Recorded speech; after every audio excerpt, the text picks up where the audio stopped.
నేను మాకు బాధ కలిగించింది ఏంటంటే పులవామా దాడి. ఆ! ఆ దాడి ఇలాగ మార్నింగ్ ఇలాగ టీవీ వేసాను. ఇలాగ మన ఇండియన్ అక్కడ ఆర్మీకి ఇలాగ ఉగ్రవాదులు చంపేశారు. ఆత్మహత్య దాడి అయిందని తర్వాత అవునా ఎందుకు అనేసి వీళ్ళకేం చేసేస్తారని ఇదో బాధ మళ్ళీ. అక్కడ మరి ఇండియన్స్ ఉన్నారు కదా సార్, ఏ చేస్తారని బాధలు ఉన్నప్పటికీ లెటర్స్ ఆగిపోయి 3 months. వచ్చిన లెటర్స్ బాగానే వచ్చి పులవామా దాడికి దానివల్ల లెటర్స్ ఆగిపోయేవి. ఓకే పులవామా దాడికి ముందు లెటర్స్ కంటిన్యూ అయ్యేవి. మేము పంపించింది అతనికి వెళ్ళేది, అతను పంపించింది మాకు వచ్చేది. కానీ పులవామా దాడి తర్వాత స్టాప్ అయిపోయింది. 3 months వరకు ఒక్క లెటర్ రాలే. ఇంకా మాకు ఇంకా టెన్షన్ ఇంకా ఎక్కువైపోయింది.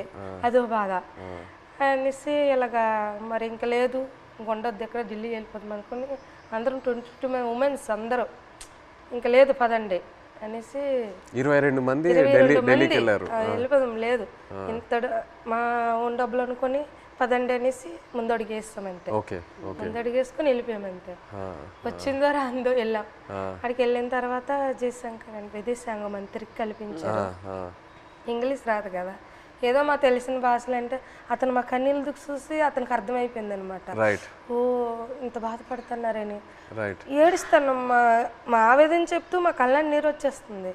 అది చూసి పాపం అతను తట్టుకోలేకపోయారు. వెంటనే ఫోన్ పాకిస్తాన్కి చేశారు. మన ఇండియా అంబాసిడర్ చేసిన తర్వాత పర్లేదు ఉన్నారు, ఇలాగొస్తారు అని చెప్పారు. జనవరి కల్లా వచ్చేస్తారు అన్నారు. మా దగ్గర చెప్పారు జనవరి కల్లా వచ్చేస్తారు, రాకపోతే మీకే పాకిస్తాన్ నేను తీసుకెళ్తాను, నేను భరోసా ఇస్తానని మాట ఇచ్చాను. ఇచ్చిన తర్వాత అప్పుడు ఇంకా హ్యాపీ.